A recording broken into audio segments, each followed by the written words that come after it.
Cisco Systems company that's building the LA28 Olympics. Welcome to Martyn Lucas Investor. I'm Vaz, and today we are covering Cisco Systems, the fourth quarter 2024 earnings call. This is fairly interesting company. I'm just coming live through from all sides. This is a fairly interesting company that I would like to bring to your attention. I will give you some interesting insights. Just before we hear the closing bell, let's have a look. I see we have a lot of bullish buyers, bullish investors. This is the chart right now. Current price, $71.58. Let me know in the chat. Did you buy? Did you get your IPO? And did you sell? And what was your price? Let me know. I'm very interested. I missed this because it wasn't available in the UK on Robinhood, and I didn't explore any more platforms. I didn't see it on Trading 212, but I was I think I would have bought it. Now I'm obviously waiting for the development, but we are here for Cisco. That was just to spend some time with the audience from the previous stream as well, who are here. Cisco, current price 70.43.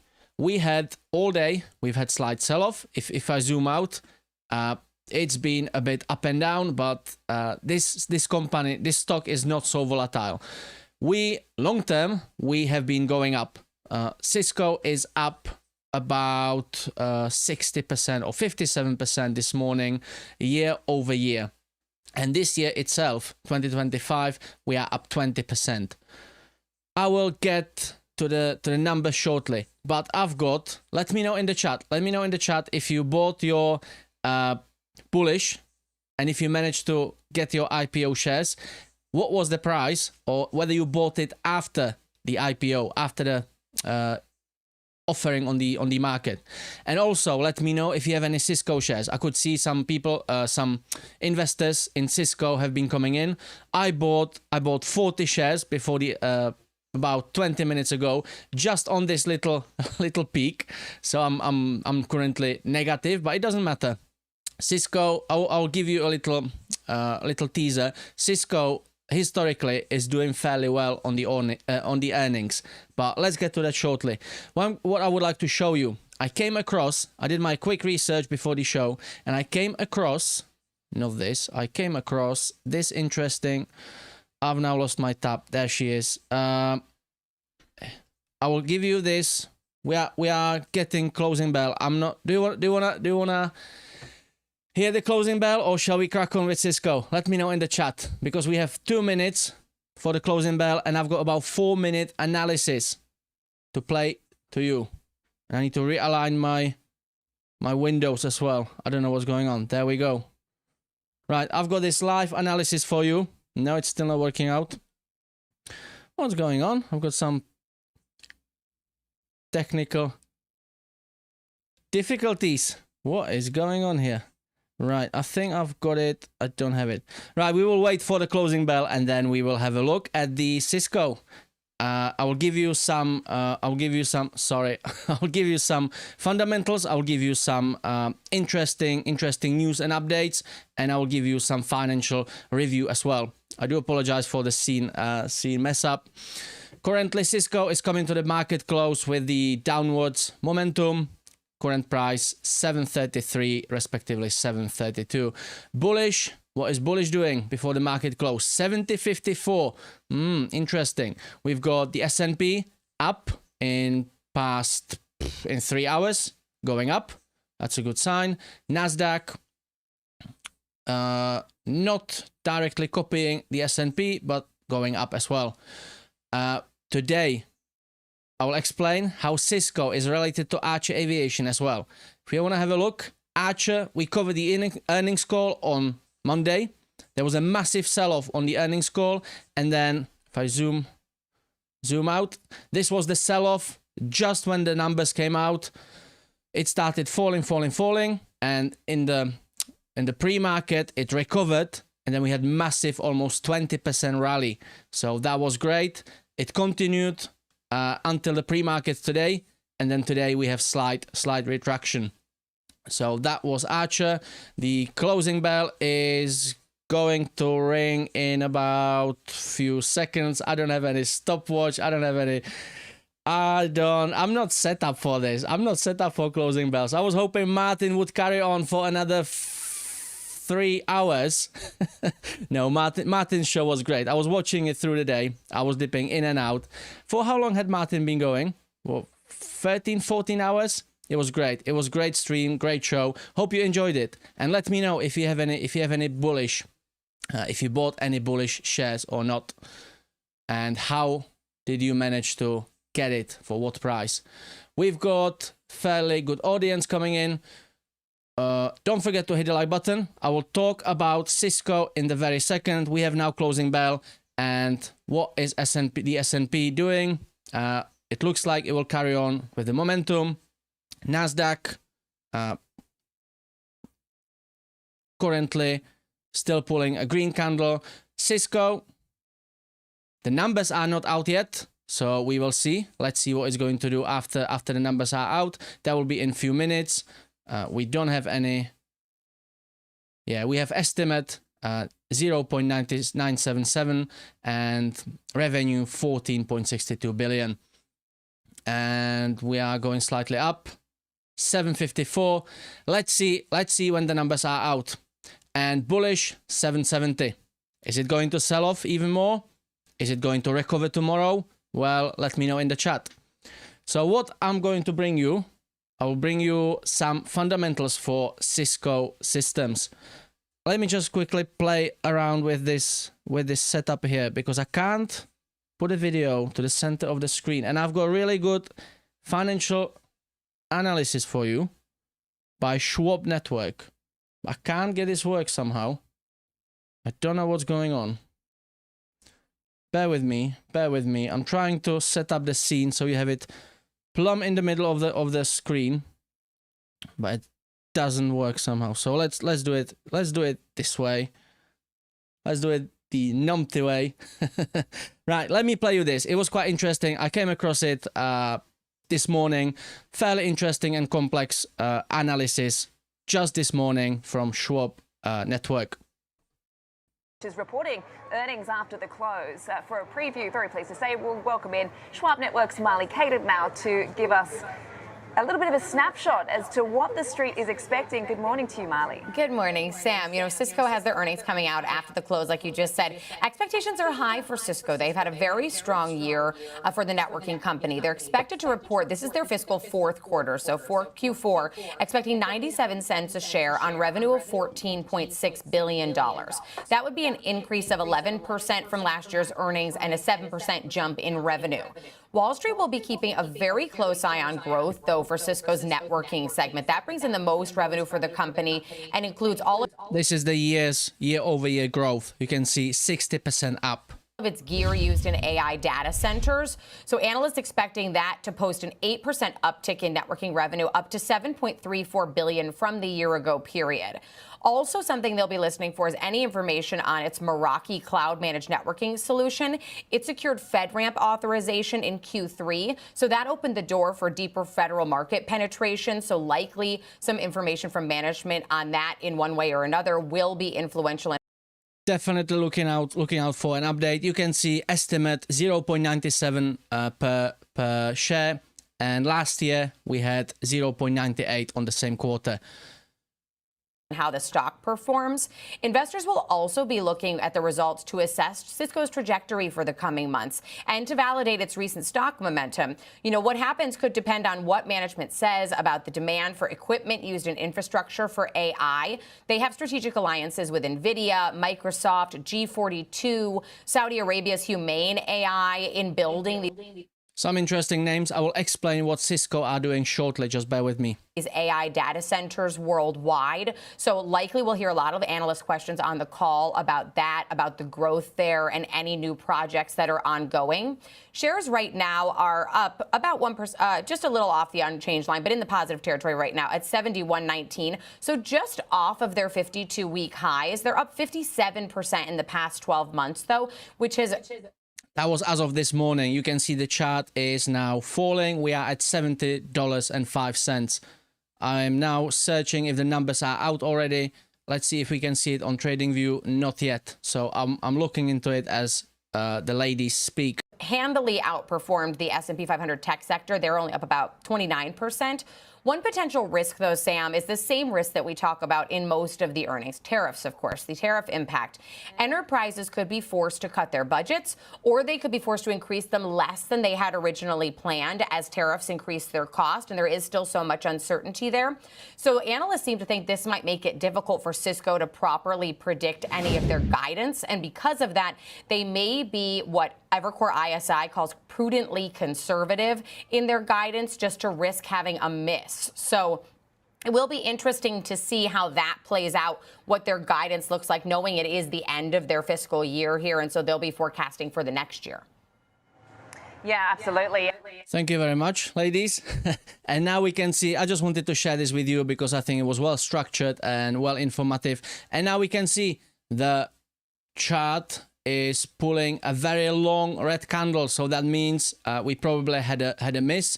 The current price, it went all the way down to 67.50-ish, and now I'm trying to find the numbers.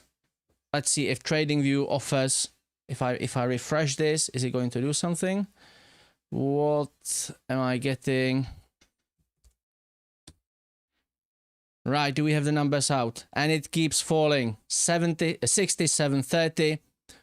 We don't have the numbers out yet. If you can see the numbers, let me know. Let me know in the chat. Let me know in the chat. I'm eyeing the chat. And I'm trying to find the update as well at the same time. I can't see any numbers in the chat. Let me know. And let me know if you have any Cisco. If we have any Cisco investors in here.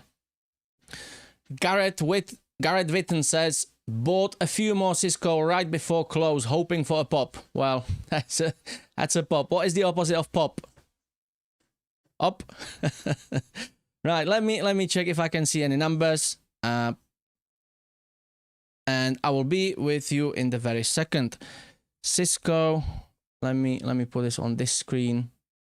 Right, Cisco earnings. We don't have any news. If I go to all, do we have anything most recent? Any updates, results, past hour? No, we still don't have any. Let's see what Yahoo Finance says. Yeah, we know the current price. 68.24. I can't see the results. They are not through yet. Q4 24 beat. Surely that's not right.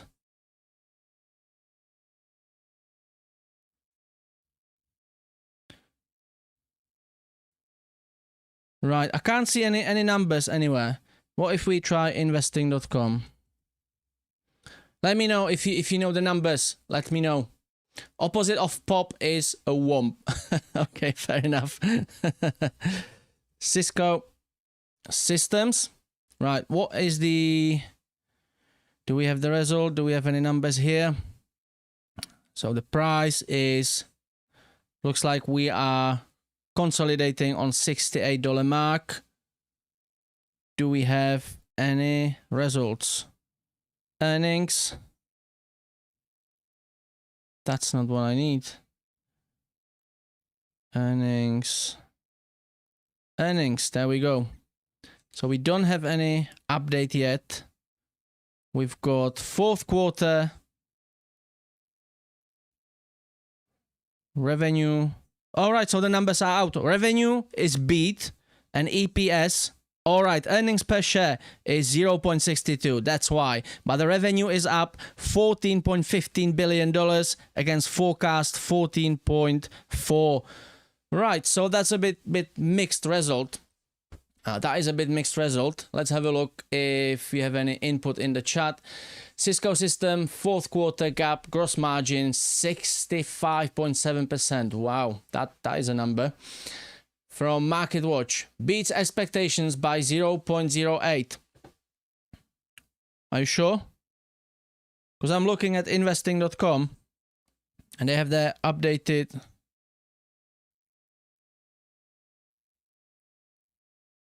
numbers, and it looks like it missed. I was looking, yeah, fourth quarter 2025. Yeah, forecast 92 cents, earnings per share 62 cents. Maybe I'm reading it wrong. Correct me if I'm wrong. Beats expectation. Let's have a look again. Let's have a look again for the news.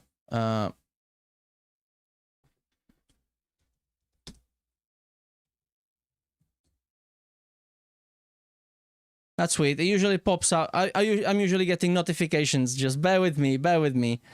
I'm usually getting notifications on my phone as soon as... Oh, there we go. Cisco Systems tops fourth quarter earnings per share by 1 cent and offers guidance. Cisco sees first quarter... Right. I'm with you. I've got it now. Yeah, so I was right. Reported earnings per share of 99 cents. I was wrong. Reported earnings per share of 99 cents and 1 cent better than the analyst estimate of 98. Revenue for the quarter came in at 14.67 billion versus the consensus estimate 14.62 billion. And the estimate, the guidance for first quarter of 26, earnings per share between 97 and 99 cents versus the consensus 97, and revenue is expected 14.65 to 14.85 billion versus 14.65 billion consensus. Right, so we have, and the fiscal year 26 earnings per share guidance is between $4 to $4.06 versus consensus $4.03.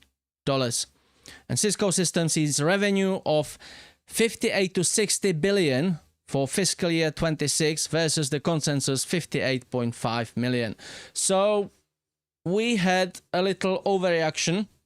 Let's wait for the earnings call. I've got a stream ready. I've got a webcast ready. It'll be starting in about 18 minutes.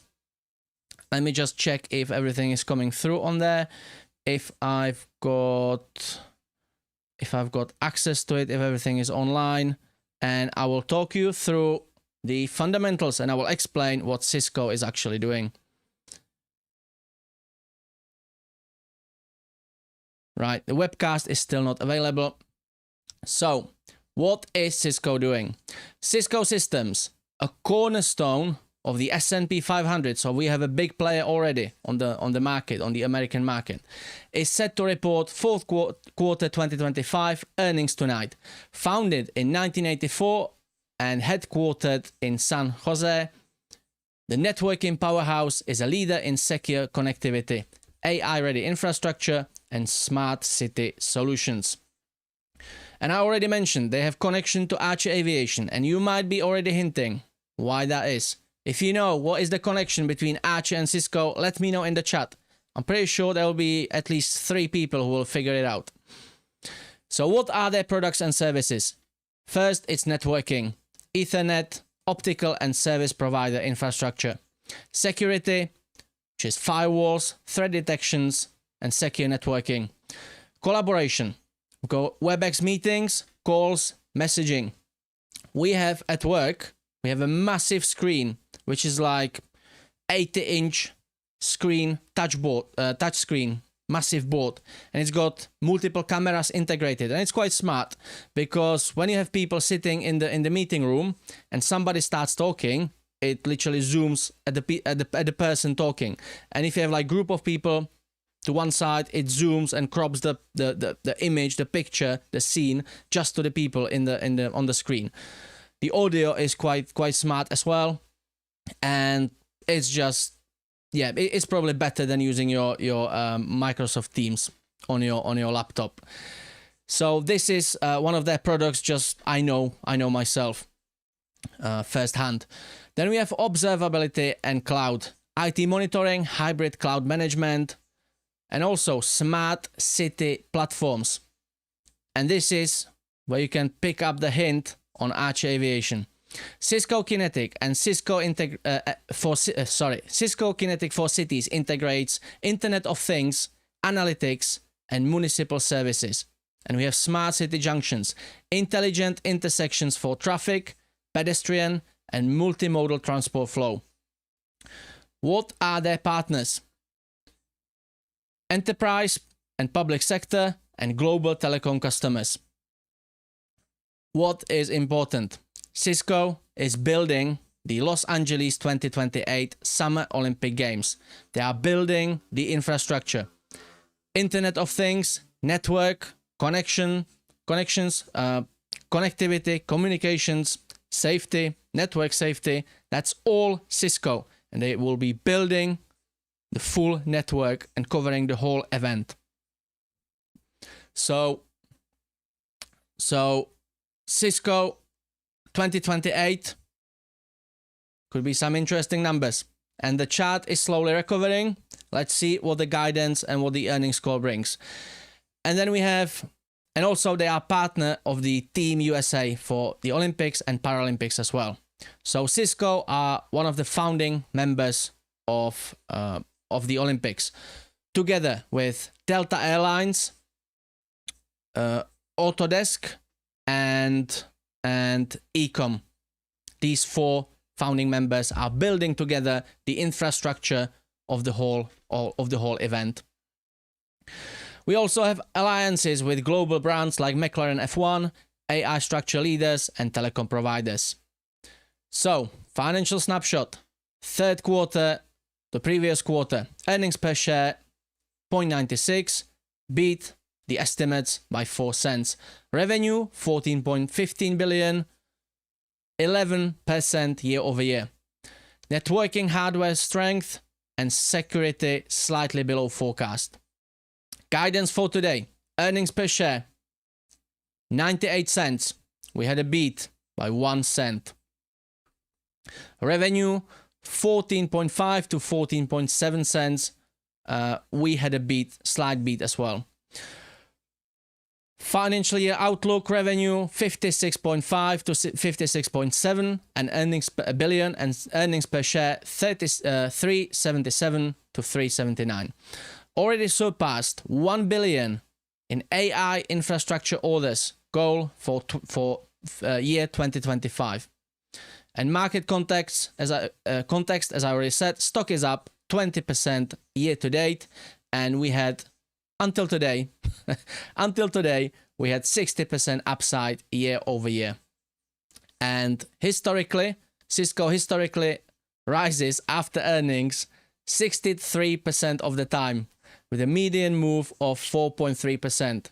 So, looking at the chart, we might see some good upside.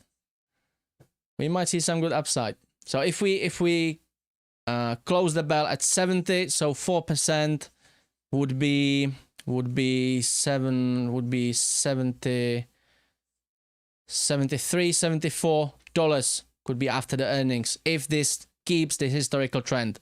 Interesting. So Cisco, eVTOLs, and the LA28 Olympics. You know, we cover eVTOLs and the advanced air mobility on our network a lot. Those who don't know what I'm talking about, look at these aircraft. They call them the air taxis. We call them eVTOLs. The VTOL stands for vertical takeoff and landing aircraft. The E there is for electric. And this is supposed to be, and this is expected to be, the new trend and the new breakthrough market in the urban mobility. And why Cisco is involved? Well, Cisco has a portfolio of products that are directly involved in network of these aircraft. Cisco Kinetic for Cities will connect vertiports, eVTOL fleets, and Olympic transport hubs with real-time data sharing for the LA28 event.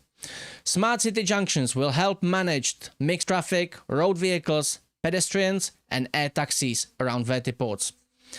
Network infrastructure will enable secure, low-latency communication for Archer's Olympic eVTOL operations. And we know that Archer Aviation is the official Los Angeles 28 main event partner, as well as the Team USA official partner as well.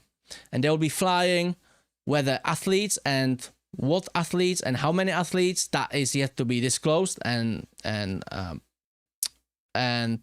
discovered. But we know there will definitely be flying officials, sponsors, and partners, and probably media as well. So Cisco will underpin the vertiport communications and security backbone. We also know, do we have any Joby investors in here? Do we have any Joby investors? Although it's not publicly disclosed yet, there's a great chance that Joby will be an official aircraft of the LA28 Olympics as well. Why? Because we have Delta Airlines. And Delta Airlines are one of the founding founding partners of the Olympic Games, of the event. So I would not be surprised, and I'm actually betting on this, that Joby Aviation will fly under the Delta livery as the official aircraft of the Olympics as well. So why this matters, LA28 could be the first Olympic Games with a fully networked eVTOL vertiport system. It demonstrates the intersection of smart city tech and urban air mobility, and it positions Cisco as a critical enabler of future integrated transport ecosystems. So what will happen during the event, during the Olympics, can be then a blueprint that can be applied worldwide. Let me just get a chart on the screen. I will check if the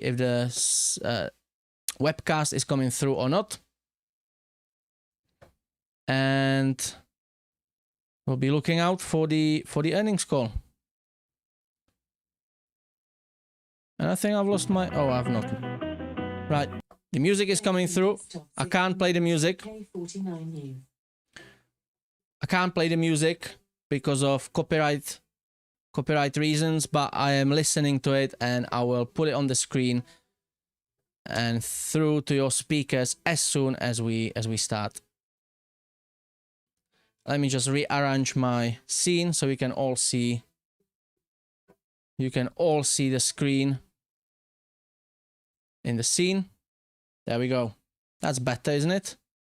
Right. I think we will have a presentation. That's good. That'll be a good start. Right, let's go through the chart. Let's see who we've got here.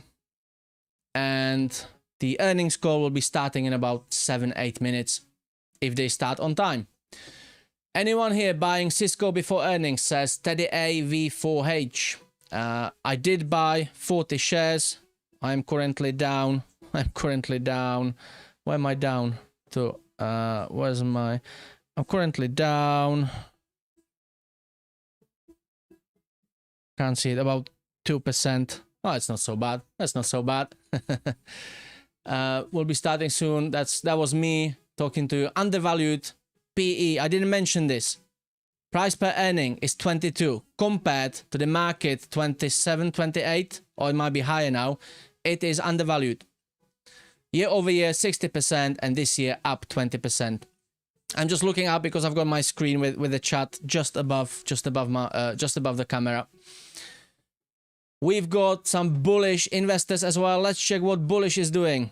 What? Wrong screen. We've got 70.51, and it looks like it's consolidating around $70 mark. Cisco consolidation about between 79 and 78.50. Interesting. I'm very excited for the call. Holding bullish. Garrett Witten says holding bullish, may buy more if it dips below 60 or 55. Monitoring closely though. Thank you. Ricardo Vasquez is selling bullish. Are you selling bullish, Ricardo? Garrett Witten also says bought a few Cisco, hoping hoping earnings are good and it bumps up for a small gain. Well, hopefully the guidance will be good. I have witnessed a lot of earnings where the guidance and actually the Q&A completely tipped over the trend, the sell-off or the optimism. So I would wait definitely for the call. What we've got here, move the product. I sold bullish at 105. Easiest money of my life. Well, congratulations. Garrett Witten says, did you get in on the IPO price? I may get IPO restrictions if you did. Yes, you may get IPO restrictions. Garrett also says, If you don't care about the restrictions, then it doesn't matter. But if you know SoFi can hit you with fees and restrictions on future IPOs. Interesting. Yeah, definitely. Well, it would be easy money and everyone would be doing it, wouldn't it? Is it 30 days on Robinhood? The restriction, the cool-off period from the IPO? Let me know in the chat. I don't really care about restrictions. I don't usually buy IPOs anyway. Fair enough. Fair enough. Martin says, I'm not selling. I will buy more. I like the business. It could go way higher than that at any moment. Zach is here. The only way is up, baby. Garrett says, the question is, do I buy more Cisco right before close on speculations? Did you buy more, Garrett? Let me know. Did you buy more? And Zach is singing, Yaz, the only way is up. I'm not gonna sing, am I? I can't sing. I'm rubbish at singing. The only way is up, baby, for you. And I'm not. It's embarrassing, isn't it? Martin sent me, Garrett says, Martin sent me, Garrett was in the previous event. Thank you very much for joining. We have good audience. Don't forget to hit the like button. The webcast is starting in about 4 or 5 minutes. We have some interesting, we are waiting for the guidance and we have some interesting updates. We had a slight beat, but the stock sold off a bit. We had slight overreaction and now it's consolidating at the levels of 68.50. We've got here Mighty955. Thank you for joining. Oh my gosh, I sold the day before. Oh, got into bullish at IPO 1616 via SoFi.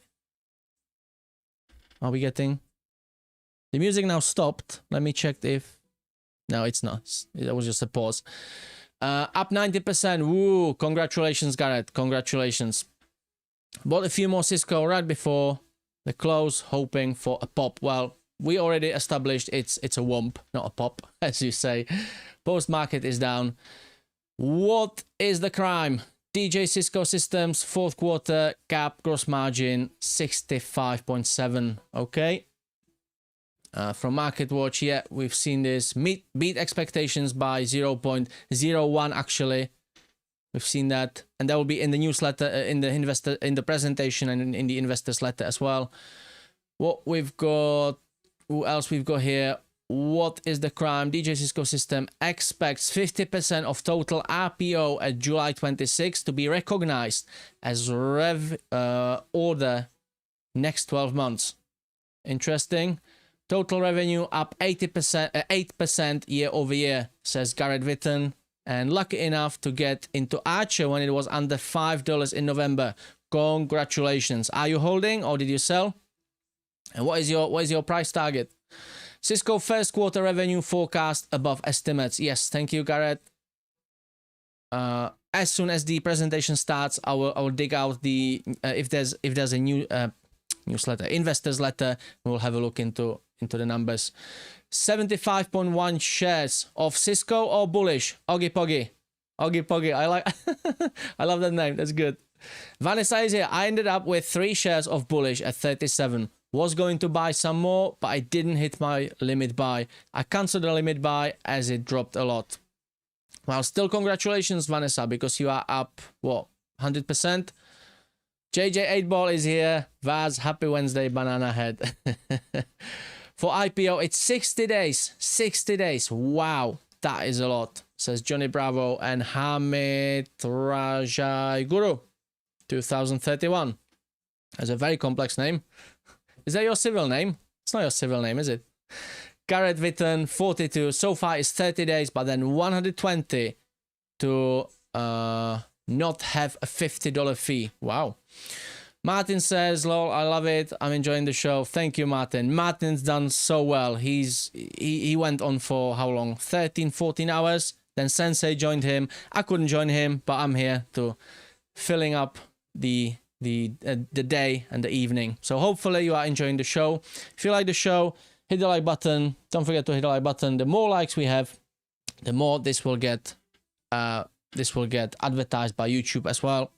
if you like this content, if you are interested in this stock, we will be focusing on it a bit more because this is part of the advanced air mobility network and the ecosystem. So I'll be focusing on this a bit more. And you know, this is involved in the Los Angeles 2028 Summer Olympics, and it's the founding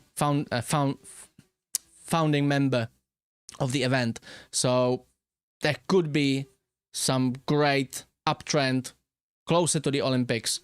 So definitely we'll be dedicating more airspace to this. And I did get a couple more of Cisco, says Garrett Witten.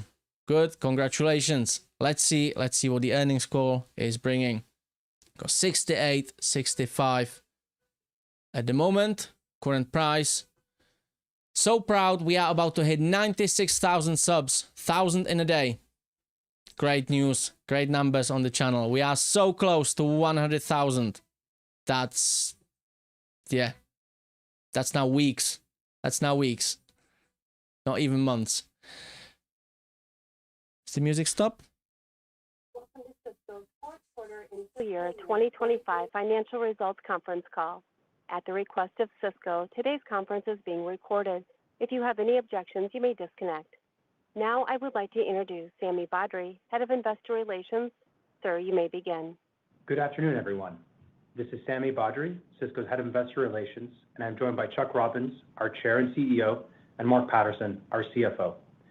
Cisco's earnings press release and supplemental information, including GAAP to non-GAAP reconciliations, are available on our Investor Relations website. Following this call, we will also make the recorded webcast and slides available on the website. Throughout today's call, we'll be referencing both GAAP and non-GAAP financial results. We will discuss product results in terms of revenue and geographic and customer results in terms of product orders, unless stated otherwise. All comparisons will be made on a year-over-year basis. Please note that our discussion today will include forward-looking statements, including our guidance for the first quarter and fiscal year 2026. These statements are subject to risks and uncertainties detailed in our SEC filings, particularly our most recent 10-K and 10-Q reports, which identify important risk factors that could cause actual results to differ materially from those contained in our forward-looking statements. With respect to guidance, please also see the slides and press release that accompany this call for further details. Cisco will not comment on its financial guidance during the quarter unless it is done through an explicit public disclosure. Now, I'll turn it over to Chuck. Thanks, Sami, and thank you all for joining us today. We had a strong close to fiscal 25, delivering revenue and gross margin at the high end of our guidance ranges for the fourth quarter. Continued operating leverage across our business produced strong profitability, with earnings per share above the high end of our guidance. In addition, we generated solid growth in annualized recurring revenue, remaining performance obligations, and subscription revenue, which provides a strong foundation for our future performance. The profitable growth of our business continues to produce strong cash flows, supporting our commitment to deliver consistent capital returns.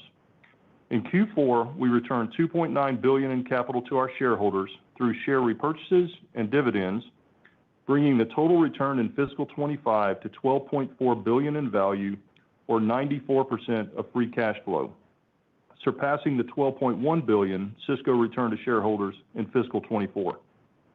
Overall, our FY25 performance has established a solid foundation as we turn our focus to delivering Cisco's strongest year yet in fiscal year 26, as indicated in our guidance.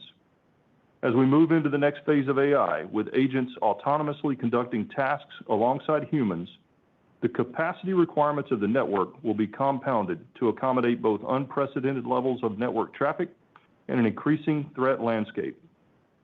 According to our survey of IT networking leaders, 97% of businesses believe they need to upgrade their networks to successfully deploy AI.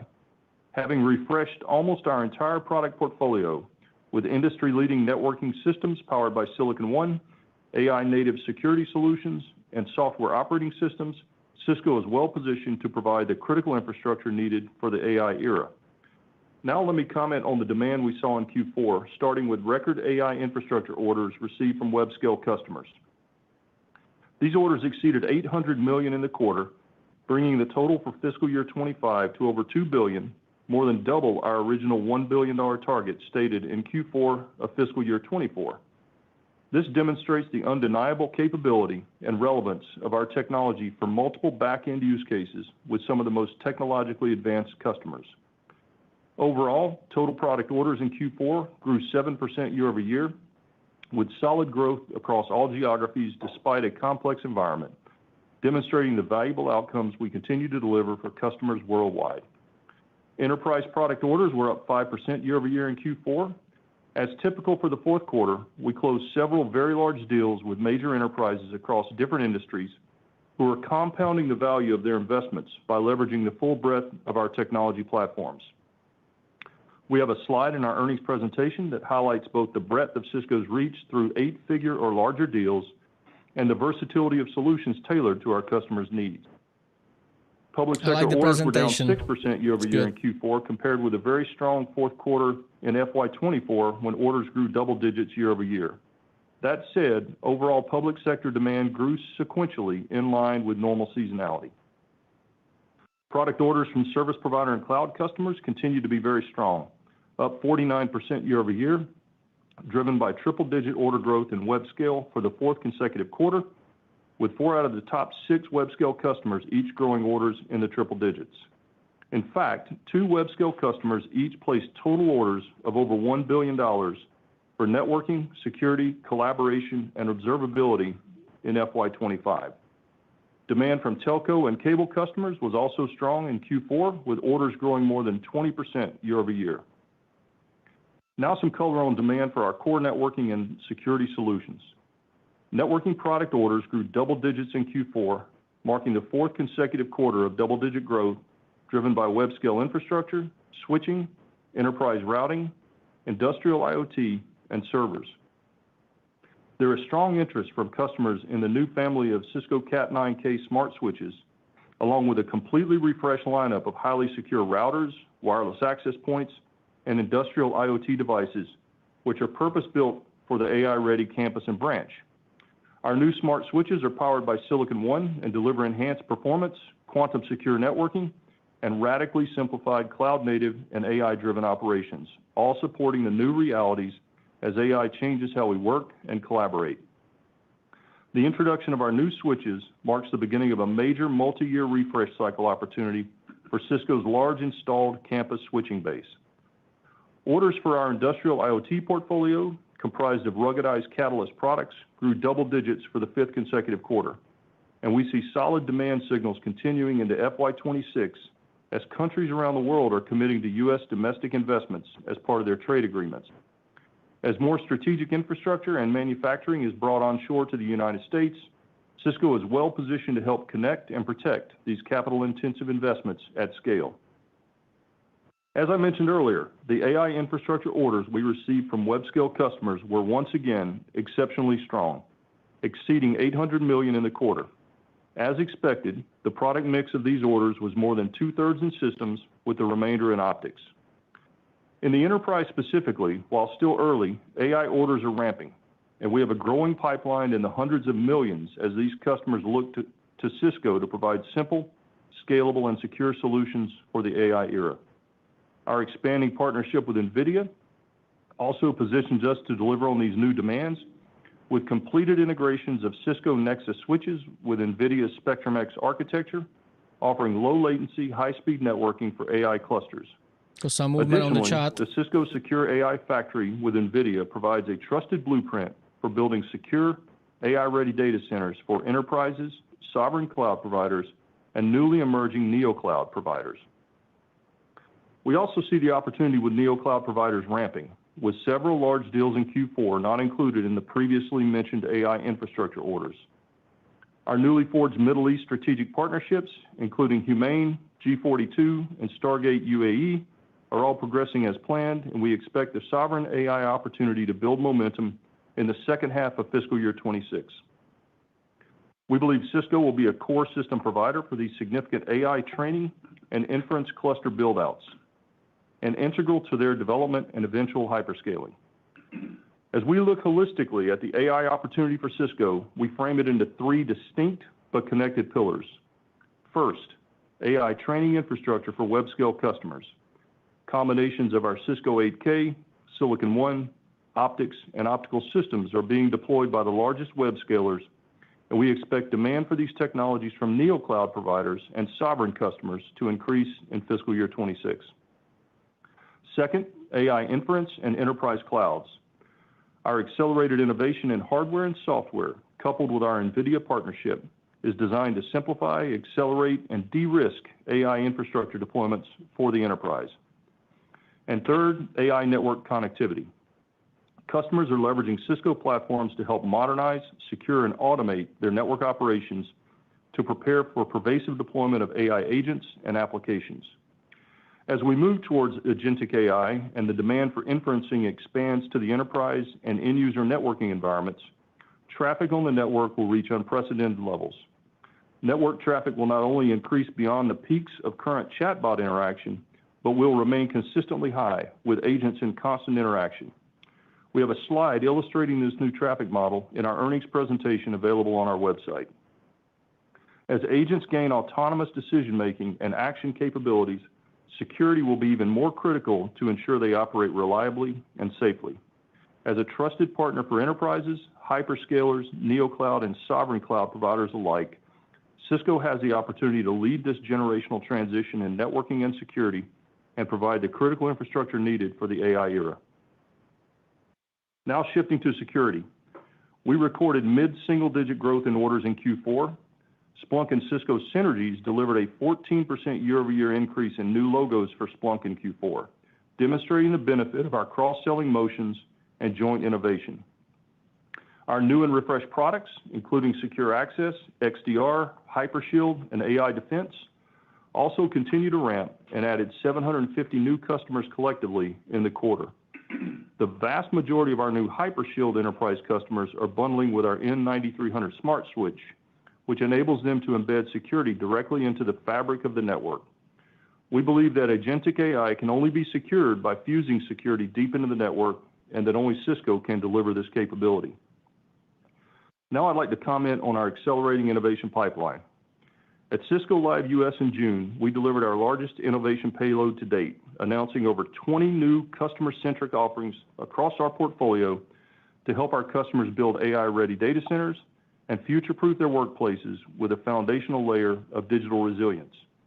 You can see the full list of product launches in our slide deck, but I'd like to highlight our Agentic Ops, which are already resonating with customers. Cisco AI Canvas is a revolutionary generative user interface for real-time collaboration between network and security teams, optimized for both human and agent interaction. Powered by Cisco's advanced deep network model LLM, AI Canvas unifies real-time telemetry across various platforms to radically simplify IT operations and accelerate troubleshooting. All of our new innovations introduced in FY25, spanning core networking products based on Cisco Silicon One, advanced security technologies, and unified management tools, are designed on a foundation of AI, further enhancing Cisco's platform advantage, where every technology doesn't just add value by itself, but compounds the value of our customers' existing investments. We continue to use Gen AI and agentic systems across our customer experience organization with things like services as code and AI agents for in-product support, renewals, and adoption. Today, over 2/3 of support cases are touched by AI and automation, which increases the proportion of complex cases we can solve within one day. We're also seeing increased usage of Cisco's own proprietary AI application internally, with more advanced use cases emerging across engineering, sales, operations, and our people, policy, and purpose organization, resulting in meaningful productivity gains for our teams.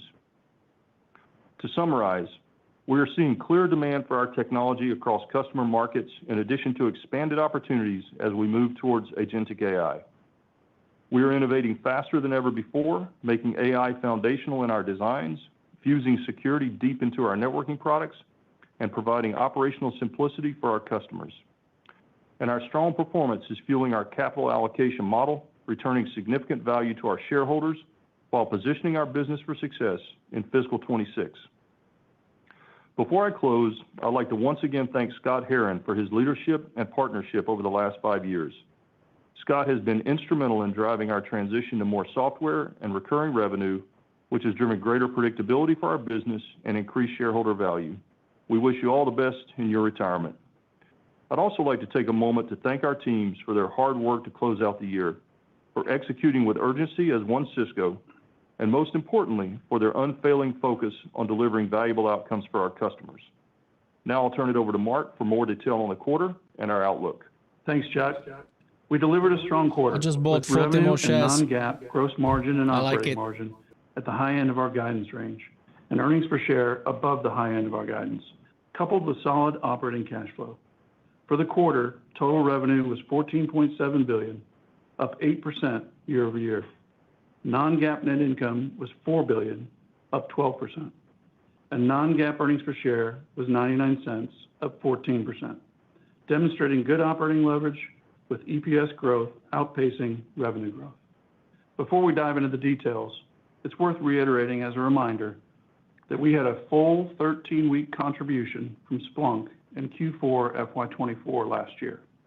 So our reported year-over-year growth rates are fully comparable this quarter. Looking at our Q4 revenue in more detail, total product revenue was $10.9 billion, up 10%. Services revenue was $3.8 billion, flat year over year. Networking was up 12%, with growth across most of the portfolio, led by double-digit growth in internet infrastructure and enterprise routing, as well as solid growth in switching, partially offset by a decline in servers. Security was up 9%, primarily driven by growth in our offerings from Splunk and SASE.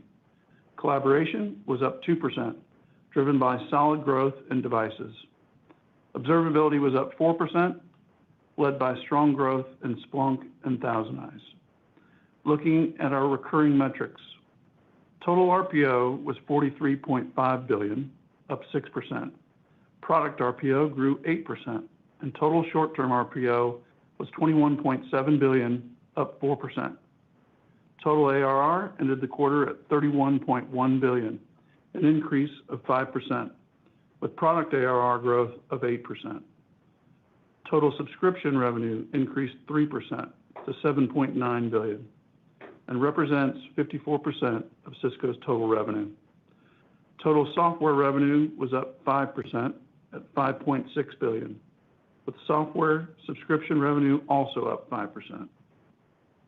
Q4 product orders were up 7% year over year. Looking at our product orders across geographic segments, the Americas was up 5%, EMEA was up 10%, and APJC was up 7%. In our customer markets, service provider and cloud was up 49%. Enterprise was up 5%, and public sector was down 6%. Total non-GAAP gross margin came in at 68.4%, up 50 basis points year over year, coming in at the high end of our guidance range. Non-GAAP product gross margin was 67.5%, up 50 basis points, driven by productivity improvements. Non-GAAP services gross margin was 70.8%, also up 50 basis points. Our total gross margin included a small impact from tariffs, which was slightly favorable compared to our estimate that was included in our guidance. We continue our focus on profitability and financial discipline, with non-GAAP operating margin at 34.3% at the high end of our guidance range. Our non-GAAP tax rate was 18.1% for the quarter. Shifting to the balance sheet, we ended Q4 with total cash, cash equivalents, and investments of $16.1 billion. Operating cash flow was $4.2 billion, up 14%, primarily driven by our revenue and earnings growth. From a capital allocation perspective, we returned $2.9 billion to shareholders during the quarter, comprised of $1.6 billion for our quarterly cash dividend and $1.3 billion of our share repurchases, with $14.2 billion now remaining under our share repurchase program. Turning to the full fiscal year, revenue was $56.7 billion, up 5%. Total non-GAAP gross margin was 68.7%, up 120 basis points. On the bottom line, non-GAAP net income was $15.2 billion, flat year over year. And non-GAAP earnings per share was $3.81, which was up 2%. Operating cash flow was $14.2 billion, up 30% compared to FY24. Price is moving Cash on flow this. growth from the full year was positively impacted by some large tax payments in early FY24 that did not repeat in FY25. We returned $12.4 billion in value to our shareholders through cash dividends and share repurchases. This was comprised of $6.4 billion in quarterly cash dividends and $6 billion of share repurchases.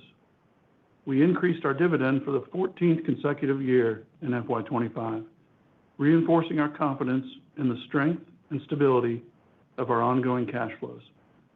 To summarize, we had a solid fiscal quarter and year with top and bottom line performance meeting and exceeding our expectations, driven by strong order growth and margins. For the full fiscal 2025, we delivered record non-GAAP operating income and margin, demonstrating our ability to provide operating leverage while driving strong top-line growth. We remain focused on making strategic investments in innovation to capitalize on the significant growth opportunities we see ahead. This will continue to be underpinned by disciplined spend management, and it's this powerful combination that continues to fuel strong cash flow and our ability to return significant value to our shareholders. Turning to guidance. While we have some clarity on tariffs, we are still operating in a complex environment.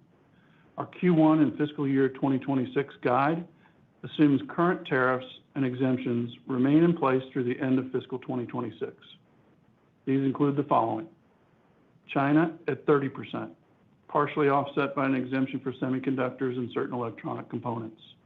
Mexico at 25%, and Canada at 35% for the components and products that are not eligible for the current USMCA exemptions. Other countries reverted to country-specific reciprocal rates, but largely offset by an exemption for semiconductors and certain electronic components. And finally, a small impact from tariffs on copper, steel, and aluminum and retaliatory tariffs. We will continue to leverage our world-class supply chain team to help mitigate the impact of tariffs where appropriate. Through the flexibility and agility we have built into our operations over the last few years, the size and scale of our supply chain provide us with some unique advantages as we support our customers globally. Looking ahead, you can expect us to continue our focus on durable growth with financial discipline driving operating leverage and continued capital returns. Our fiscal Q1 guidance is as follows. We expect revenue to be in the range of $14.65 billion to $14.85 billion. We anticipate non-GAAP gross margin to be in the range of 67.5% to 68.5%. Non-GAAP operating margin is expected to be in the range of 33% to 34%. Non-GAAP earnings per share is expected to range from 97 cents to 99 cents. We are assuming a non-GAAP effective tax rate of approximately 19%. For fiscal year 26, our guidance is as follows. We expect revenue to be in the range of $59 billion to $60 billion. Non-GAAP earnings per share is expected to be in the range from $4 to $4.06. Sammy, let's now move into the Q&A. Thank you, Mark. Before we start the Q&A portion of the call, I would like to remind analysts to ask one question and a single follow-up question. Don't go anywhere. This is the most important and interesting part. This usually moves the reaction. Aaron Rakers with Wells Fargo. You may go ahead. Yeah, thanks for taking the question. I guess my first question is, looking at your guidance and given the commentary around the AI opportunity and reflective of sovereign starting to kick in into the second half of the fiscal year, just kind of taking the midpoints, it would seem to assume you've got some deceleration of growth from, call it, 6.5%, 7% guided for fiscal first quarter to about 4.5% going into the remaining three quarters. I'm curious, does that reflect conservatism? Is there any change in the demand environment that you're factoring in? I'm kind of curious how we bridge maybe that deceleration through the remaining quarters of the fiscal year. Hey, Aaron, thanks. So let me just say that the AI opportunity is clearly one that we've been pleased with our execution on. And as we look out at I think the dynamic that you're talking about is strictly connected to just year-over-year comps later in the year. I don't think it's not meant to signal any change in demand or anything that we think. I think one of the questions that I expect is, does the campus refresh begin to kick in, and should that be a big revenue driver in next fiscal year? And if you think about the campus, the Cat 9K is in year 8 of this transition, so and lots of customers will take a lot of time to evaluate that and look at those products before they begin to deploy them. So we think that's going to kick in next year as well, and we're pleased with the progress we made on AI.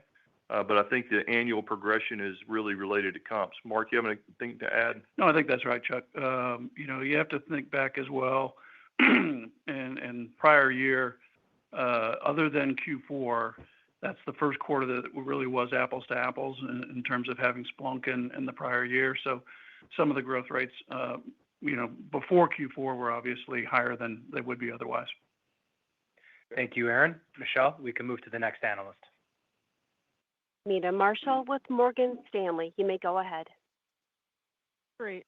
Thanks. Appreciate the question. Maybe a couple for me. Just one, how are you looking at security and business, maybe in particular? You're now anniversary at Splunk, as you guys just mentioned, but just kind of how are you looking at the growth outlook there as you have some kind of new products and old products cascading in? And then maybe second, just new CFO priorities would be great to kind of level set. Thanks. All right. Why don't I cover security, and Mark, you can obviously cover CFO priorities. Meta, thanks for the questions.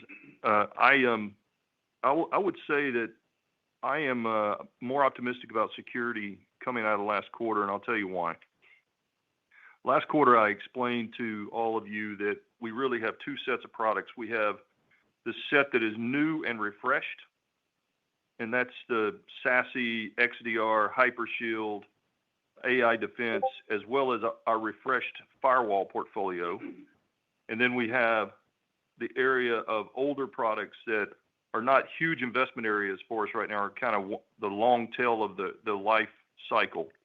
And if you look at those new products, and new and refreshed, again, including our refreshed firewalls, we saw order growth during the quarter in excess of 20%. So they continue to have widespread adoption. But perhaps the metric that I think will give you more confidence here is if you take out U.S. federal, which had a tough year, as we all know, the rest of world security order growth in Q4 was up double digits. So we're seeing this ramp, and I think I said on last call, it's happening slower than I'd anticipated. A lot of it's because this stuff is ratable, but I feel good about where we are. We have 80 new Hypershield customers, largely connected to this new smart switch, so that strategy is working. And I would say that we had 480 plus new SSE customers during the quarter. So that's, our secure services edge is really getting good traction.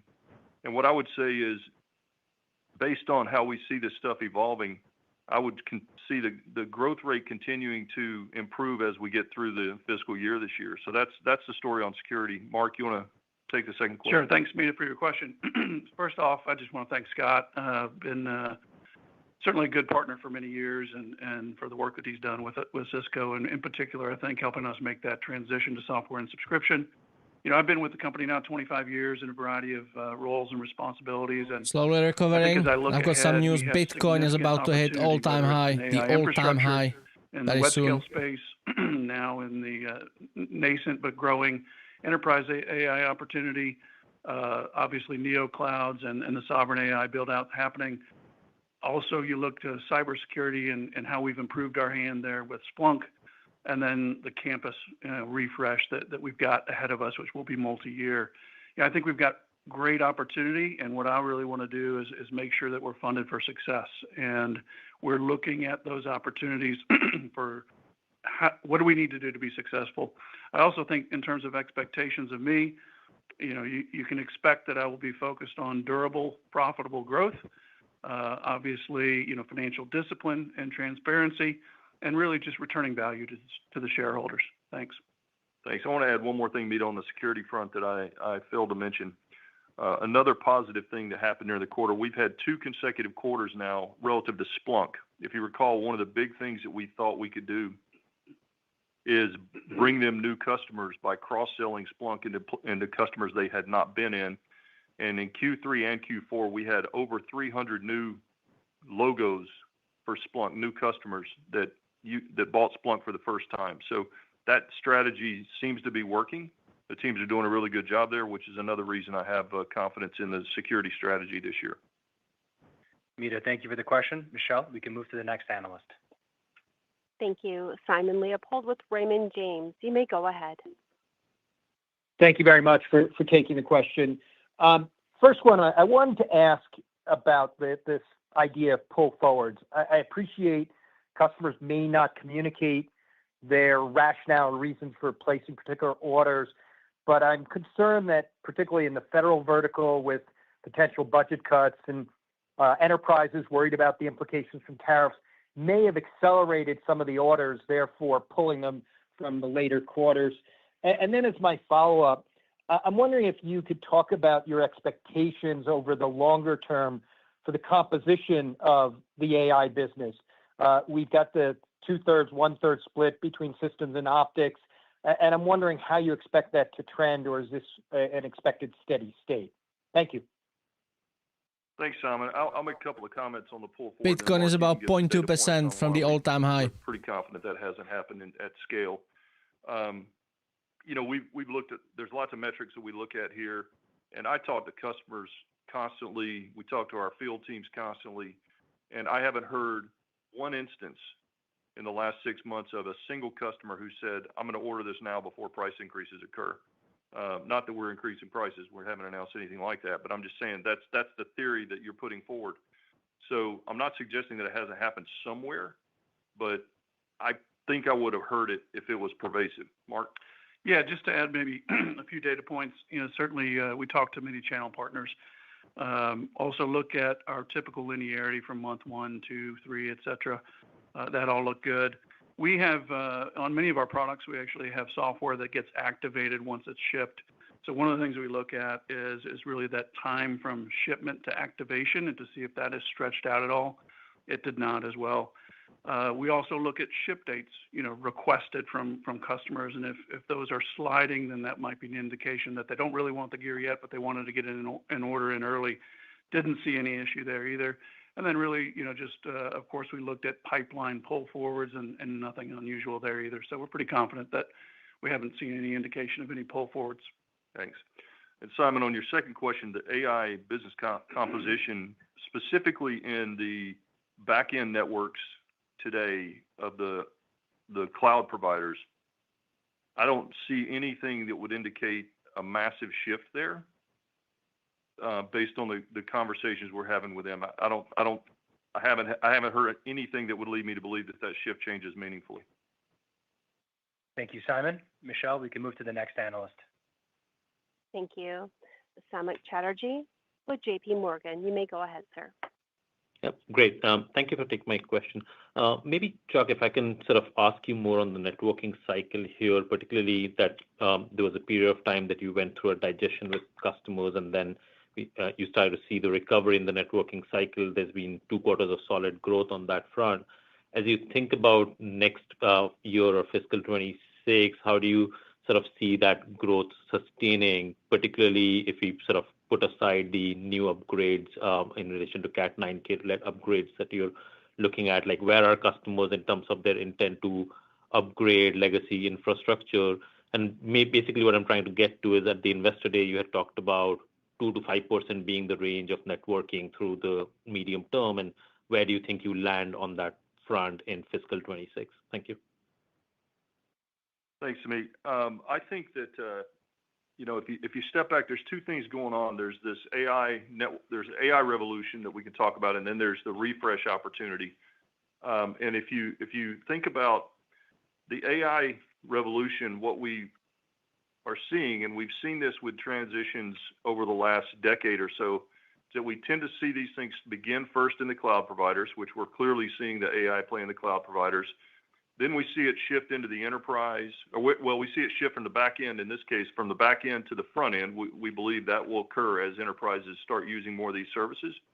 And then enterprises will also build out inferencing, as we know, on-prem in addition to that. And we're even seeing the telco business actually pick up as they're actually telling us they're increasing their network capacity and they're modernizing their infrastructure in preparation for AI. So we think that AI is going to drive network modernization across all of these segments. And then you have the campus upgrade, which we really haven't started yet. And if you think about what the comment I made earlier, we got routing refresh, we've got a lot of new technology in our data center networking business, which by the way grew mid-teens orders last fiscal year in the enterprise. We have Wi-Fi 7, which grew triple digits year over year. So we're seeing good uptake there. And we got the new campus products. But the new campus switching, again, we're in year 8 of the Cat 9K. And honestly, if you look at products that were pre-Cat 9K that are still installed in our customer base, there's tens of billions of dollars of install base that's there that we can go after. So we think that all of that leads us to feel very confident about maintaining the range that we provided at Analyst Day on core networking. Thank you, Samik. Michelle, we can move to the next analyst. Thank you. Michael Ng with Look at Goldman the Sachs. You may recovery. go Look at the ahead. chart. Wow. Hey, good afternoon. Thank you for the question. I just have two as well. First on AI, I was wondering if you could talk about, the greater than 2 billion AI orders this year. Did that translate into revenue in the year? And, how should we think about that translating into revenue for next? And then second, just on networking, I was wondering if you could talk a little bit about, the orders in the quarter by, subsegment, campus and data center switching, wireless, routing, and any kind of notable inflections that you would call out in any of those product categories. Thank you. Sure, Michael. Let me take some comments first on I want to just give the clarity on the web scale business and what it looked like, and then Mark can talk about the revenue in FY25 related to their AI infrastructure orders. So I just want to make sure everybody understands our web scale business. First of all, we sell technology into the back end. We sell technology into the front end or the traditional cloud networks, and we sell our enterprise portfolio to these customers as well. And if you look at our entire portfolio, these customers in aggregate grew triple digits 4 quarters in a row from an orders perspective. We had 4 of them that grew triple digit in Q4 by themselves. And as I said in my prepared remarks, we had 2 of these customers across the portfolio that placed orders in excess of $1 billion each in fiscal year 25. So if you think back 5 years ago when we were talking about our strategy in this space, this was definitely not the case. So we feel good about the progress we made. And then I think you understood on the AI infrastructure, we had greater than 800 million in orders during the quarter, and we have greater than 2 billion on the year, more than double our original target. Mark, you want to talk a little bit about the revenue? Sure, yeah. In terms of revenue and shipments related to those AI orders, those really just progressed and ramped like we expected during FY25. So for the full year, we recognized right about $1 billion in revenue related to those. So we recognize roughly $1 billion of revenue on the AI backend orders that we've taken from the web scale customers during fiscal year 25. Thank you, Michael. Michelle, we can move to the next analyst. Thank you. Amit Daryanani with Evercore. You may go ahead. Yep. Good afternoon, everyone. Thanks for taking my question. I have 2 as well. And, Chuck, maybe just on the AI side, as you were talking about that a little bit here, can you touch on AI adoption by enterprises? And how do you really think that opportunity on the enterprise side shape up, given I think Silicon One is the only partner silicon that NVIDIA is supporting right now? So can you talk about how big do you think this enterprise opportunity is, and when do you start to see revenues or orders flow into that?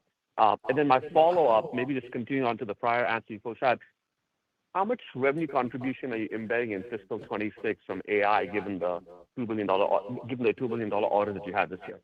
Thank you.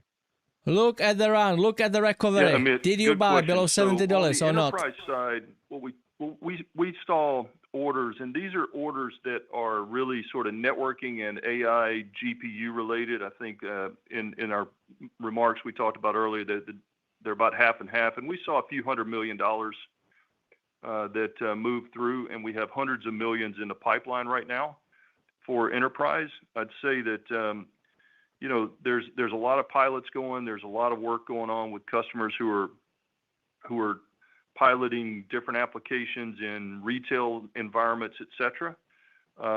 So we think it'll start to ramp, and then we think that you'll see AI applications ramp, and then the second half of the year, we think you're going to see agentic proof of concepts become more, I'd say, pervasive, and that's going to require, obviously, network connectivity, network capacity, low latency, and candidly, we're going to have to put security into the fabric of the network because, as we talked about earlier, these agentic workflows, they're going to be in constant communication.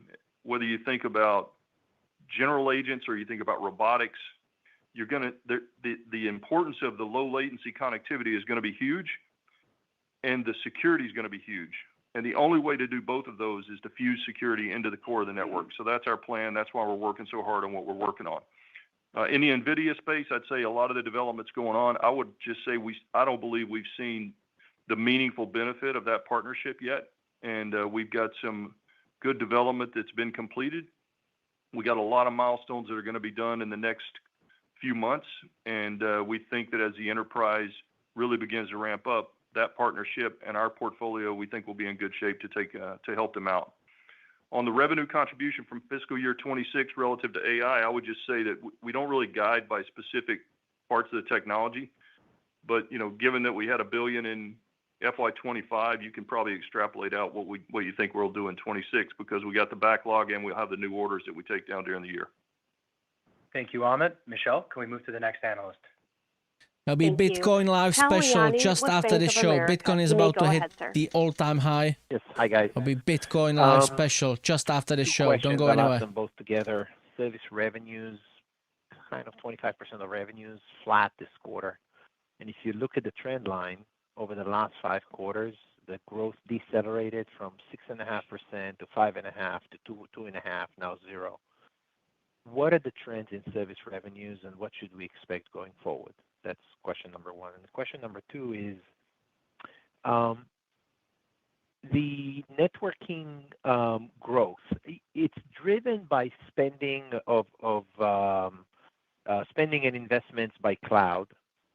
How much risk is there that this year is a phenomenal year for spending and trends would slow down next year just because Oracle is not going to grow again another 150%, and Meta is not going to grow again another 70-80%, etc. So what's the sustainability of these growth rates in your view? Thanks. Yeah, hey, Tal, it's Mark. So thanks for the question. I think I'll take the service one, then I'll let Chuck answer your second question. So on the services, if you go back a year ago and even a little bit longer ago, you saw a lot of professional services that we did, really helping our customers and our partners, frankly, working hand in hand to implement a lot of that gear that we had shipped. If you remember all that excess backlog that we sort of unloaded on our customers, if you will, we were helping do that. So that drove nice growth in our services business for a while. What we usually do see, as you know, is services usually trails or sort of follows on to what's happening in product, for instance. So as we saw, networking growth of 12% this quarter, I would expect that you'll start to see services pick up as revenue on services is ratable. So we do expect that will improve as we go into FY26. And then on the risk issue, all I could say, Tal, is that we see the same CapEx year-over-year growth numbers that you see, and I think the aggregate number is like 50% up. So I don't feel like AI is a fleeting trend. I do understand your question, but I think we're operating off the demand signals we're getting from those customers and what they're signaling relative to how they're spending CapEx. Thank you, Tal. Michelle, we can move to the next analyst. Thank you. Ben Wrights with Melius Research. $1,000 giveaway just after the call. Don't go anywhere. Hey, thanks. Chuck, I mean, I think some folks were trying to get at this in an earlier question, but security, I mean, your execution and switching and the AI stuff is obviously better than expected, but the security was pretty well below the street, and it has to accelerate pretty significantly to get to your 15 to 17% growth for security plus observability long-term target. I mean, is that still the right way to think of that business, Chuck? Is that where you think you can at least end the year? And if not, is it worth rethinking that it's a high single-digit grower? Just wondering on that. And then I have a quick follow-up. You want to ask it now? Ben, do you want to go ahead and ask the second one now? Ben, we're writing them down, so. Oh, okay. Well, I was just on the. I was wondering, on the Humane and some of these sovereigns. You mentioned the NVIDIA deal so much, but on one of them, you're working with AMD. I'm just wondering, how, with regard to your partnering outside of NVIDIA in the AI land, how much is that a focus, and is that something that you're able to do as well? Yeah. So first of all, I gave you the data earlier when I was talking about security, and I talked about the fact that ex-Fed, we saw security orders grow in double digits, which is pretty positive compared to where we've been. And these new and refreshed products that I talked about that included secure access, XDR, Hypershield, AI defense, new firewalls, and identity, which is super important these days in agentic, the refreshed identity portfolio. We saw that growing in excess of 20%, and that's currently about 2/3 of the organic security portfolio. So through the year, what you're going to see is that just continue to become a bigger and bigger part, so that the third, that's sort of the legacy stuff, will have a lower impact. We'll continue to have a lower and lower negative impact on that as we get through the year. So to answer your question directly, number one, I don't think we should change those ranges. Number two, do I believe we'll exit the year at it? I think we're going to exit the year either near it or on a path to get there pretty soon after that. That's first. On the Humane and on the sovereign side, we are working very closely with AMD on a couple of those, and you should assume that we will have a very, very tight partnership with them as well, so that primarily so that we can deliver highly integrated solutions to these customers as we work with them going forward. So Lisa and I talk fairly regularly. As you all know, she used to be on our board, so we have a great relationship, and you should assume that we'll have a tight partnership where we need to deliver outcomes for these customers. Thank you, Ben. Michelle, we can move to the next analyst. James Fish with Piper Sandler. You may go ahead, sir. Hey, thanks for the questions here, guys. I know Chuck Mehta asked about this a little bit earlier. Is there a way to think about, for every $1 of Cat 9K refresh, how many dollars are kind of coming off of the other solutions, be it wireless LAN, firewall, other security products? And just to follow up on the last question here, anniversary and Splunk, how are you guys thinking about your own use of capital, given big M&A and security? Once again, I'm surprised I'm the first one to ask about this, given the CyberArk deal. And how are you thinking about that identity and privileged access space, given you're going to have more AI to AI or machine to machine interactions occurring in the future? Yeah. So, Mark, feel free to comment, but I don't think there's a way to really correlate. I didn't completely understand that first question about the correlation. Yeah, I think he's asking, can you correlate the Cat 9K to sort of other campus devices around it, if you will? It actually sounds like a great idea. Sensor is live on the other event. Bitcoin all-time high, other, reaching all-time high. That we launched as well, if you will. I mean, the smart routers, the smart switches, but also new Wi-Fi access points, et cetera. So it's definitely something that we'll take a look at, but I don't think it's that easy, if you will. So on the second one, just putting a link in the chat. Bitcoin all-time high. Capital live event. And how we plan to use it, or nothing's really changed. And I'll talk about identity. Yeah. So if you look at FY25, first off, we returned $12.4 billion to the shareholders, so 94% of our free cash flow. As you look at it going forward, and probably important for you to hear this from me too, number one, the first priority is just to support the growth of the business. Secondly is to support the dividend, obviously, which we have been increasing each year for some time. Another is just to really offset dilution would be the third priority. And then fourth, I'd just say being opportunistic on how we can additionally bring value to our shareholders. And then specifically on identity in relation to the announced acquisition, I think that actually underscores what we've known for 10 plus years, which is the importance of identity in zero trust architectures. It's a core pillar of our platform strategy. It's not an add-on. We have great leadership in this space, a lot of deep knowledge and innovation with Duo and ICE, strategic acquisitions like Duo and ORT that we already have on board. Q4 Duo growth was off the charts with a lot of the new capabilities that the teams have built in for the customers, as customers just today look at zero trust architectures relative to their employees. But we're already working on agentic identity, which is something that's really important. And I think that, the good news for us is we don't have to wait for an acquisition to close. We have a lot of great talent that's already working on this. And again, I think that the advantage that we're going to have here with identity and agentic security is that you're going to have to do it real time. And we are the only company that has networking and security and identity specifically within security. So we think that gives us an advantage. Thank you, Jim. Michelle, we can move to the next analyst. Thank you. David Vogt with UBS. You may go ahead, sir. Great. Thanks, guys, for taking my questions. I have two as well. So, Chuck, I recognize you don't guide to specific product growth, but if I think about your order intake, has been averaging at least kind of roughly 50% on average for SP.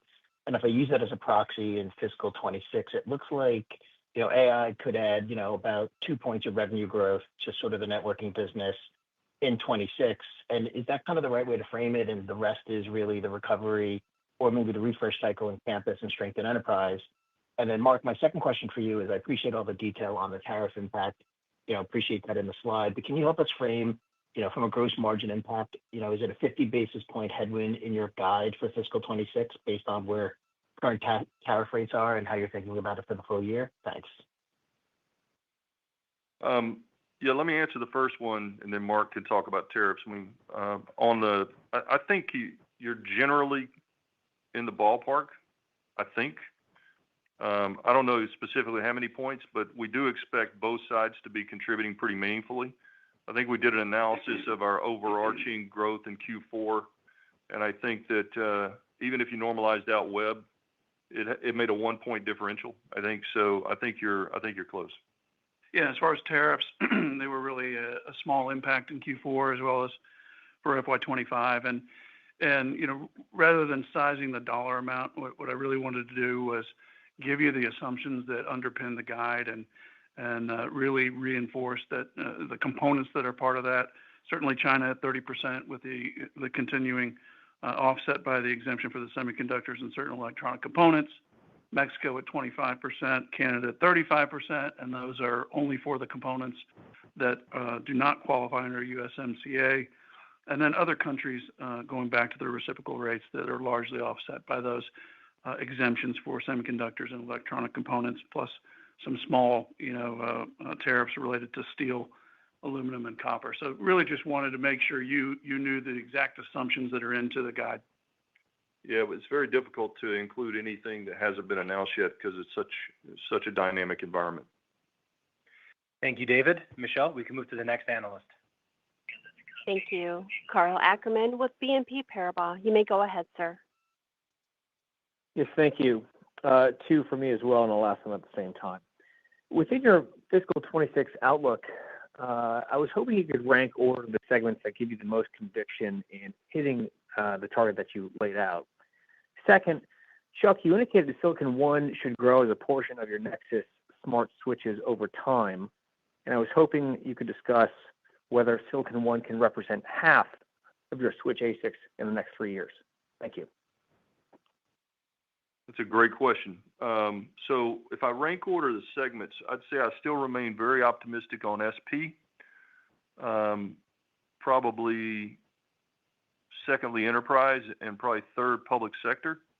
But I would like to comment on public sector and give you all another data point. our overall order growth or bookings growth of 7%, if you take out federal, the rest of the world grew at 10%. So we saw good performance outside of federal. When we think about federal in fiscal year 26, just to put it in perspective, our teams are forecasting a return to growth for federal during this fiscal year. Now, it's not going to be the same low. It's not going to be as high of growth as we saw a decline. So we'll still be below FY25 levels. But the good news is they're forecasting growth. So that's better. But I still think I would stack rank them service provider, enterprise, and service provider, including cloud, obviously, and then enterprise and public sector. On the Nexus portfolio, so you've got, I think we've got the 800 gig Nexus product that is Silicon One based. We've got the smart switches that will be Silicon One based. So it's our intent to actually drive this as fast as we possibly can. And so I think your assumption is not too far off. Thank you, Carl. Michelle, can we move to the next analyst? Thank you. Atif Malik with Citi. You may go ahead. Hi, it's Adrienne Colby for Atif. Thank you for the question. The EMEA orders accelerated in the quarter, and I was hoping you could provide some color there. And also wanted to just circle back on the sovereign AI opportunities about your expectations in terms of order flow and revenue recognition there. Thank you. Okay, great. So if you look at EMEA, we saw 10% overall orders. Enterprise was up in the mid-teens. Public sector roughly flat, SP in the mid-teens. We saw strength in the UK, Germany, Saudi. SP was strong. Security was strong. Obviously flat in public sector. We'd like to see it a little better. And I think there in Europe, I think we see opportunities. There's a couple things going on. Number one, there's a lot of focus on sovereignty and a lot of focus on building out their own tech stack and tech solutions.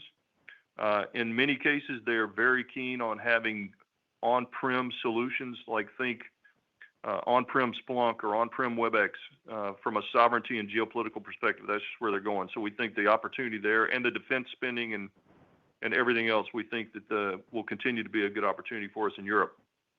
In that space, obviously, in Europe, Middle East, Africa, we've got the couple of sovereigns that we've announced, and we have not taken any orders from them yet. We've been in the planning phases with them. They're obviously working through getting the licenses for the GPUs. And we sort of expect that's going to, I would lean towards looking for that, even the order flow to be sort of middle year into the second half, and then revenue would follow. Thank you, Adrian. Michelle, can we move to the final question from the analyst? Because Sensei Live on the other Thank event you. Sebastian right now, Nagy with Bitcoin William is about to Blair. reach You may go all-time ahead. high. Link in the chat. Yeah, thank you for squeezing me in. My first question is on the back-end AI network opportunity, but maybe a little bit more longer term. There's a lot of chatter from your main silicon competitor about new chips that are going to enable Ethernet for scale-up connectivity, so within the racks.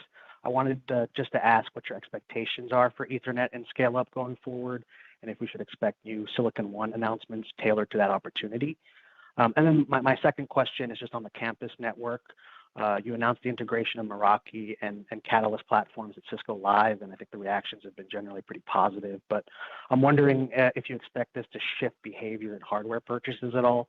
So could we see, for example, outside strength in Meraki and slower demand for Catalyst or vice versa in the next few years? Yeah, two great questions. So I think on the back end side, as I've said before, the two in the networking side, the two areas where the value is really derived is either in the silicon or in the software. And so given that many of these folks are using a lot of their own operating systems, you have to have silicon to play in the first place. So the good news is we do. Then when you look at this scale up opportunity in the back end and the hyperscalers, in most cases they're not using the clusters with the scale up inside the cluster. They're using native connectivity within the clusters and then between clusters. And we think that probably remains the predominant play. We're seeing the desire for some of these clusters in neo clouds, et cetera, because they're easy, but there's still a connectivity layer, obviously, between the clusters. From a scale-up perspective, we think over time that opportunity could shift to more of an Ethernet variant, which would give us obviously an easy way to play. We've got roadmaps that we're working on that haven't been announced yet, but I think downstream, if that occurs, we could definitely play in that space. On the Meraki Catalyst question, I actually think the opposite is actually what you would see is you'd see more openness to Catalyst because of the cloud management, the simple cloud management. I think there's 35 million devices now being managed by the cloud. And so it just gives customers choice. It rationalizes the hardware down to a single platform that you can run in either mode. You can run it on-prem or you can run it cloud managed. And I think that's a big benefit for our customers as we go forward. Thank you, Sebastian. I'm going to now hand it over to Chuck for some closing remarks. Yeah, Don't I go want to thank anywhere. everybody We for will wrap joining it us up today, and and talk again about reiterate it. my thanks to our team for all their great work in Q4 and fiscal 25, which really did set a solid foundation for fiscal year 26. Mark, welcome. We're excited about your first earnings and what's ahead. I'm really excited about working with you. Obviously, we see good demand for our technology. We see great things working across a great portion of our portfolio. AI is clearly a major tailwind. The web scale momentum, the emergence of the enterprise, the sovereign and the neocloud opportunities. We've got the agentic phase coming along. I feel good about where we are. I feel good about the performance. We still have to continue to execute. And we feel really good that we've got the business positioned for success in 26. There are certainly a lot of dynamics in a very complex world that we're all managing on a daily basis. But based on what we can control, we feel really good about it. I want to thank you for being with us once again. And Sammy, I'll turn it back over to you. Thanks, Chuck. Cisco's next quarterly call, which will outline our first quarter FY26 results, will be on Wednesday, November 12th, 2025 at 1:30 p.m. Pacific, 4:30 p.m. Eastern Time. This concludes today's call. If you have any further questions, please feel free to contact the Cisco Investor Relations Department. And we thank you very much for joining the call today. Thank you for participating on today's conference call. If you would like to listen to the call in its entirety, you may call 1-800-391. Right. Let me know what you think.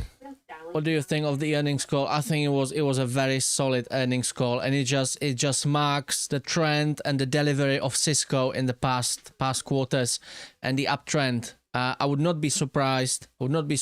If we break through and get back to the levels of the previous days close. So I would not be surprised if we reach easily 7150 to 72 region. You can already see the recovery. I don't understand why the sell-off. What happened? What caused the sell-off? But it was better. Great. It was actually great entry point for hopefully a lot of investors. I bought 40 more shares around here at this level. So I'm now 56 pounds up on my 87-ish shares. Got multiple positions. I'm not doing the maths quickly. So I got about 87 shares and I'm 56 pounds. Not, I wish it was 56%. 56 pounds up. So I'll be holding. Let's see how the stock price is going to develop, and I might start trimming. I might relocate some of my positions into my ISA account, the saving account, where I don't need to pay tax on it and hold it forever. So this was going to be just a quick trade for me to buy the downtrend and hopefully waiting for the historically confirmed pump, which happened. And let's see tomorrow. Let me know what do you think. I will go back to you very shortly. Would you like to get $1,000? Would you like to take part in $1,000 giveaway?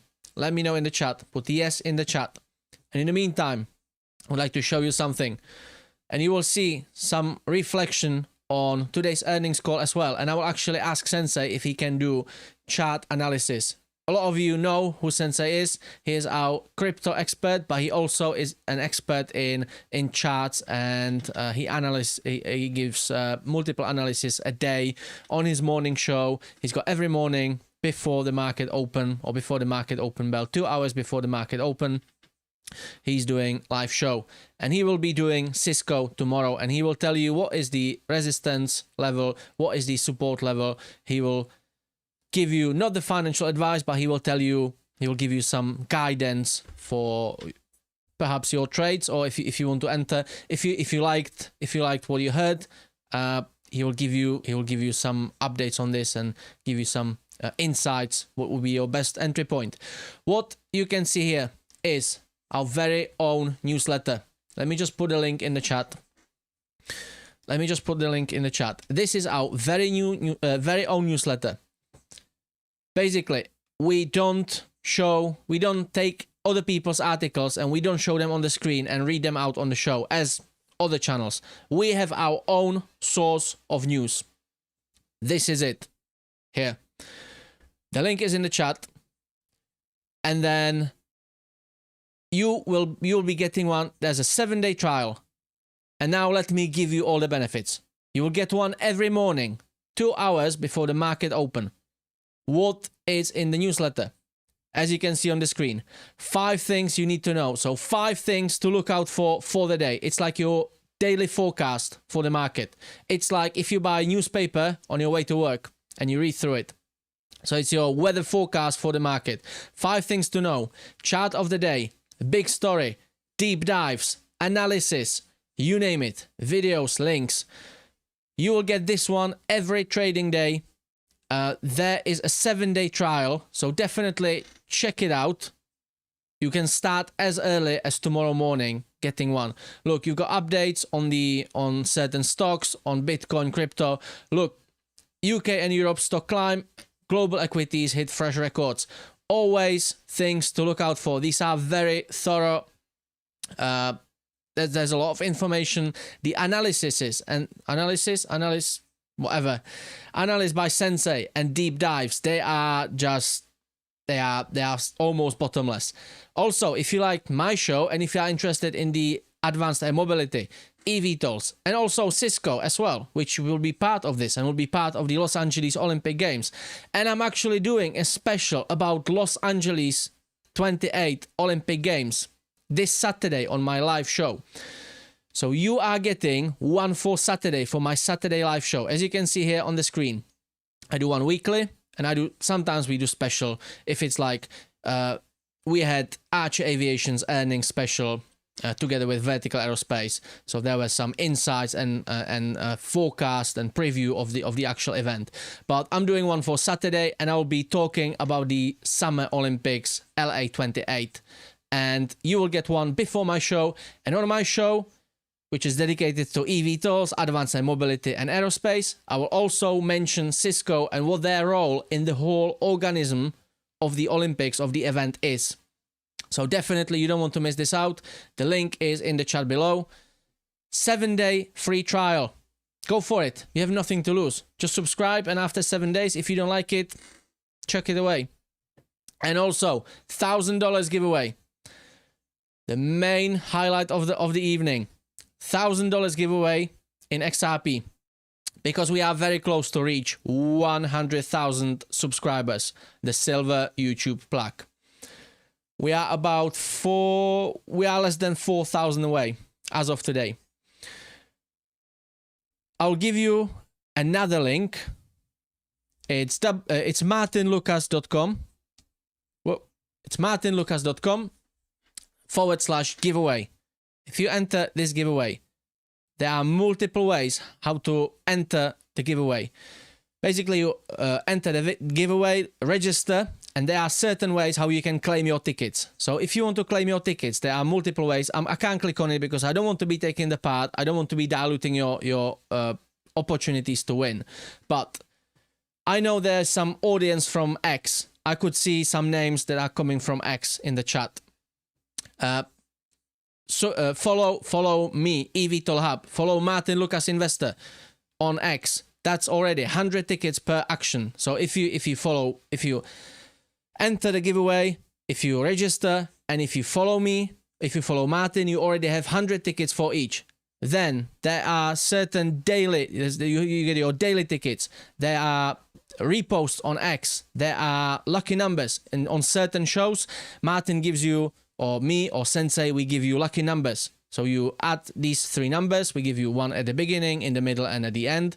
If you add these 3 numbers together, you put them in and you can claim your tickets. This is a genuine giveaway. We are funding it amongst Martyn, Sensei, and me because we just want to celebrate and we want to share the joy with you. This historic moment, we want to celebrate and we are just so happy. So definitely check this out. Check the newsletter.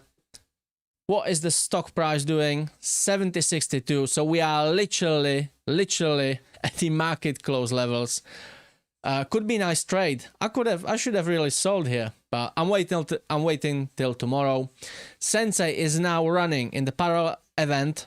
Bitcoin is about to hit the all-time high.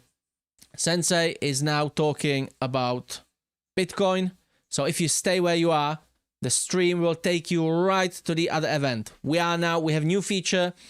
We don't have to have one show, finish it, then the other, end it, the other. No, we are like telly. We are like proper broadcaster network. We are like BBC One, BBC Two, BBC Sport, you name it. We can run up to 3 live events parallel or consecutively at the same time, you name it. And right now, in the other event, Sensei is looking out for the Bitcoin all-time high. Thank you very much for joining. It was great earnings. If you like Cisco, don't forget to hit the like button, subscribe, because we'll be dedicating more time to this stock. And definitely you will look out for their future. You look out for some information about their future application on the LA28 Olympics network and also the eVTOLs and the advanced air mobility. That's it for now. Thank you very much for joining. Take care of yourselves and each other.